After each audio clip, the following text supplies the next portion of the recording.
Bonjour bandeko balandi ya Plamedi Kankou TV. Ngai kombo na ngai Christelle. Lelo nazolinga na présenter bino recette na ngai ponga na lambaka nazolinga na présenter bino recette na ngai ya lelo ya weekend. Eza comme liboke.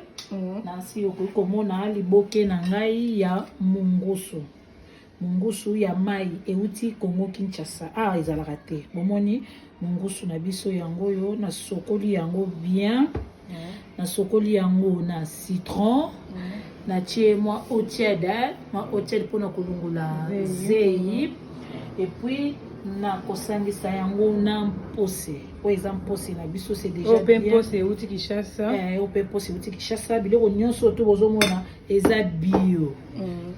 Na sokoli mbisi nanga pose nanga pe yango wana na sina bongisaki po euti na congélateur. Mbisi na biso na kotia na kati safu. Wana eza recette na donc liboke na safu na mposi ekolamba misika moko na kochango esika moko. OK. Na mbisi na ngai comme eza liboke nazolakisa bino comme ingrédient oyo na kosalela parce que liboke bonga nango complication te. Na liboke na biso bomoni awa na kati ai na biso na kati ndembi na tomate na biso ya mbuma yango wana na mwa pilipili na biso na kobwaka na kati na kocha mbisi na biso na kosalela yango na kibe magie oyo eza na kombo ya marinade. Bato ya Kinshasa bayebi marinade ngai vi na sesaka ba commande na osala yango na marinade. Liboke na biso mama Christelle mutuna moko liboke na biso tolia ngona nini accompagnement eza nini kwanga fufu to nini. Liboke elemaka na nyonso. Mais neti ngai lelo liboke na ngai ekoliama na lituma na kwanga mupanzi. Nde lelo yango bokolia. OK, donc balandi Plamedi Kankou TV quand nde to yebisa kino ne bandeli ezali mama Christelle ya azali molambi. Mama Christelle pona balandi na so bayeba yo zali na mboka nini? Nga naza na mboka na ya Belgique. Précisément Bruxelles, Molenbeek. OK. Nada sir bande ko nyonso vandaka na Belgique bayebi ou la précisément na Bruxelles bayebi quartier Molenbeek. Alors maman Christelle to aussi que leur espace comme ça au banda saisonnement na yo. D'accord, merci beaucoup. Elina bana vu que nyonso to eza nango prête edinka na sala kaka mélange ya épices na ngai comme ça toko monana après. Merci.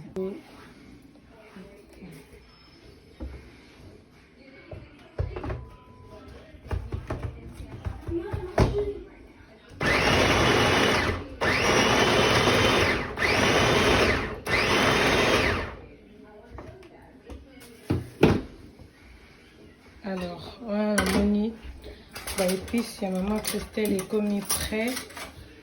Sûrement à cause sangisa yango sikoyo na mbisi na ye.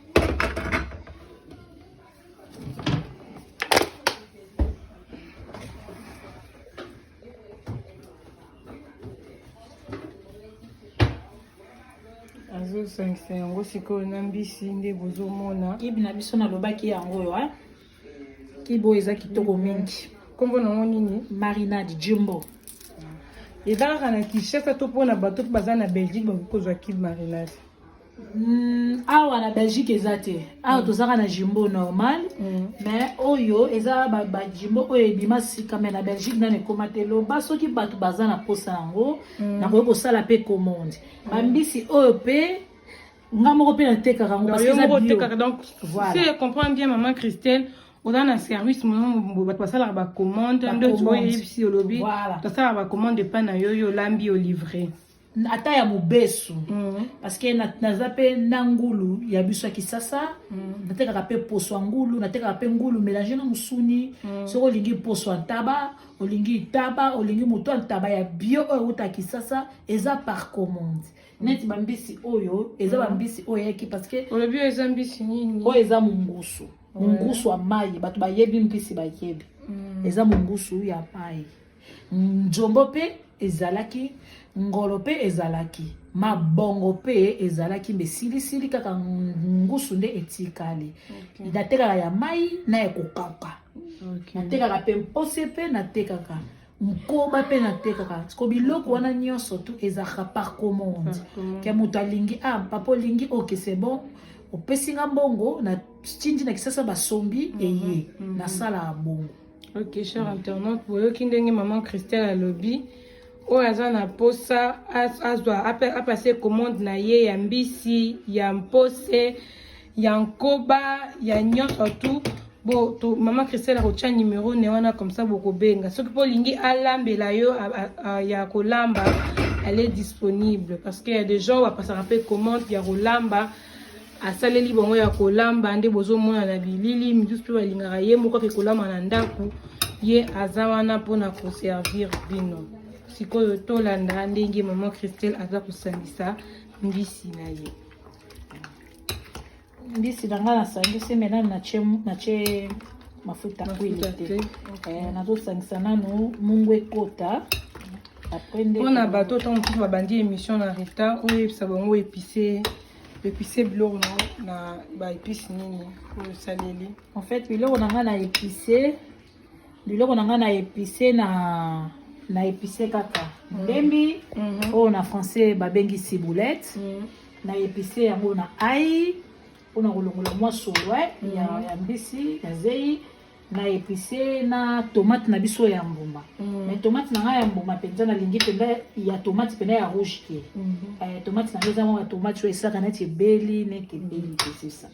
Sikoyo maman Christelle conseil nini okopesa bamama oyo bazolanda biso na bao bayebi ko eza na misusu ayebi kosalela mpe mpose te est ce que koyebisa biso ndenge nini basalaka mpose ndenge nini osaleli mpose na yo? En fait mpose kolamba eza nango facile na moto nyonso to alingi kolamba mpose mpe eza nango facile ya kolamba eza te ke ofotia bepisi ebele non neti nga mpose na ngai deja ndenge eza boye nakolakisa bino mpose na ngai nde eza boye deja ndenge eyaki balongoleli nga kaka basalite ya kati basokoleli ngango na otyango kaka juste na moto natie mwa litungulu natie na mwa mungwa moke jusqu'à po mungwa wana ekota na kati ya mpose na biso vike na otyango na kati ya mbisi na okalinga te na otyango jusqu'à ezwaka mwa mungwa mpona bakisa na liboke mais soki mpe olingi osala yango ya pamba olia yango ya pamba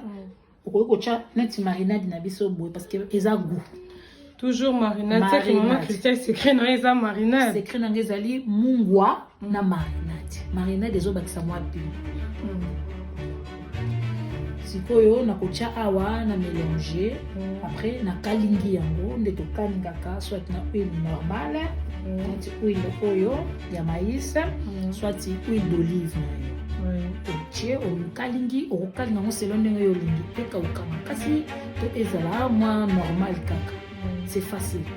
Ok, merci. Mpona safu olobaki otyango mpe na kati ya liboke to ekoliama nde ezalaka mopanzi safu na nga nakosukola yango ntango naosala mélange ya liboke na nga na kasa nakotya safu na nga na kati toloba safu na nga ebela na liboke na kati na otokisa te naotyaka na kati ekobela na vapeur wana ekobelisa mbisi chaleur wana ebelisa mbisi nde chaleur mpo yango ekobelisa na safu voilà.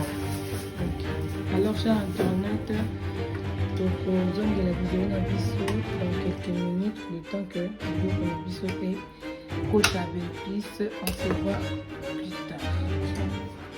tokomi na lere kosala mpose mpe tokosala yango mopanzi mpo yango mpe kota mungwa ndenge nango yango oyo naotyango na pole na ngai parceke euti na pole te omoni mpose na yango wana mpose na ngai mpe na otyango mwa marinade parceke na osala yango mélange na komélange yango yango mpe fo ezala na mwa goût nango na kati nde ezala na mwa goût nango na kati ya mosuni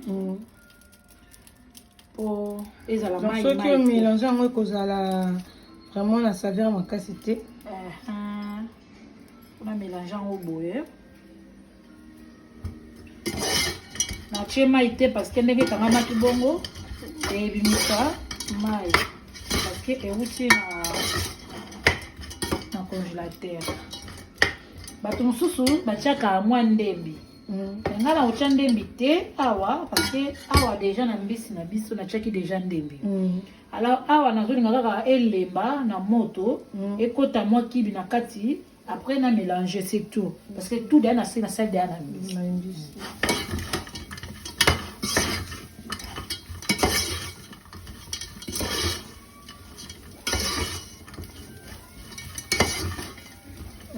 Pendant combien de minutes? Oui, mais on t'a ça pendant 10 minutes par rapport ouais. Et les bas. Mon est comme quand mon qui n'a pas na on a fait un mon qui et maman yi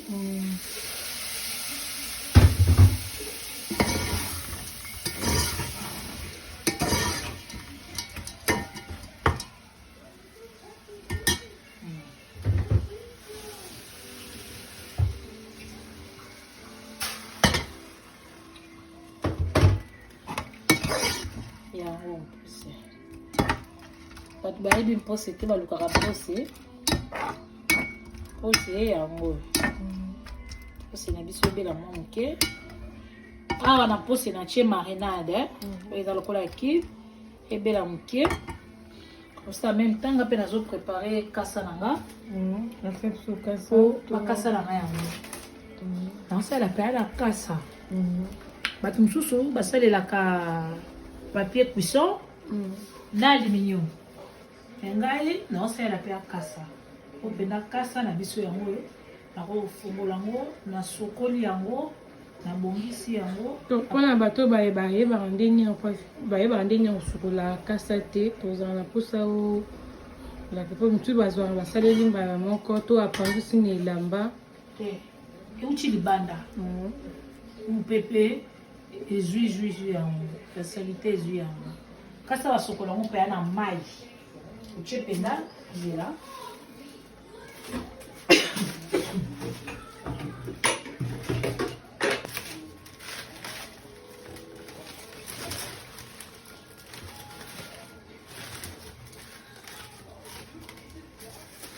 kasa na biso yango kasa basokola yango mpe ya na mai sokola yango mpe ya boye ozosokola yango mpe ozonika ozolongola poussière je comprends. On va donner de la poussière parce qu'il y a aussi des bandes.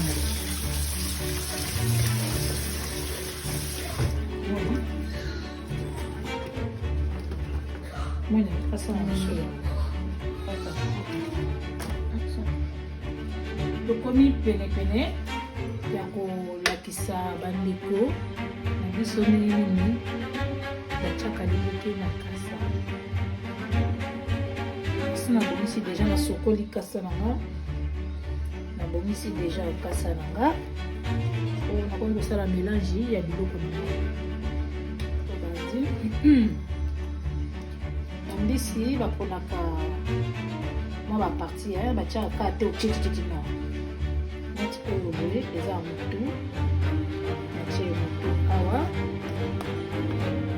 nazwi lelunu natie pe lelunu ya mbisi awa kibopele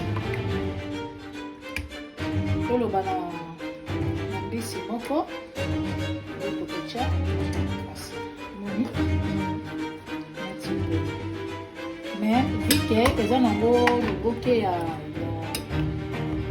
ndako eza ya bapaya nde nakotia boye soki ezali ke moto alingi aza na mposa kosomba liboke nde kotiaka boye po eza nango ya ndako nakotia kaka ekokabola yango na sani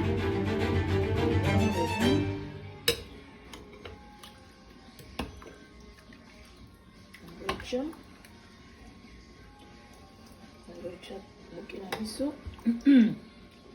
liboke eza supu moto akoso te liboke eza supu monde nazotia supu na biso voilà nakozwa sikoyo mpose moni mpose na nga yango oyo nakozwa mpose nakotia likolo ya mbisi na nga. Nazwi safu mibale natie na kati. Po safu wana pe ebela kaka na vapeur. Pardon.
Na moto ebeli siko na moto ya voilà. Alors chers internautes, bino bomonaki tozalaki na mino na ebandeli ndenge mama Christelle abandaki kosala liboke na ye, alakisi biso assaisonnement ti akomi na temps erotia yango na moto. Tomwani nsima mpona kotala résultat ya elubu na biso. Merci. Enfin tokomi na suka ya recette na biso ya liboke oyo nalakisaki bino yango oyo nasi tokoki kofungola komona liboke na biso ndenge esalami. Bomoni liboke na biso yango oyo moni safu na biso epanzani te, eza kaka mobimba kaka ndenge na cheki mpe kaka yango oyo ezali na kasa. Somo osala biso rappel ya baépice lisusu, baépice osalelaki baépice nasalelaki mbisi na biso mibandela ya soki mine ezalaki naka ai, pilipili ya mbuma, ndembi na tomate ya mbuma, nde yango nasalelaki liboke na biso na kibe jumbo marinade. Alors, merci chers internautes pour moi, tout comme la souka ya émission na biso elubu ya week-end. Merci pour vos avis qui est belé devant votre poste et plaisir de nous prendre au biso. Au revoir et à la prochaine.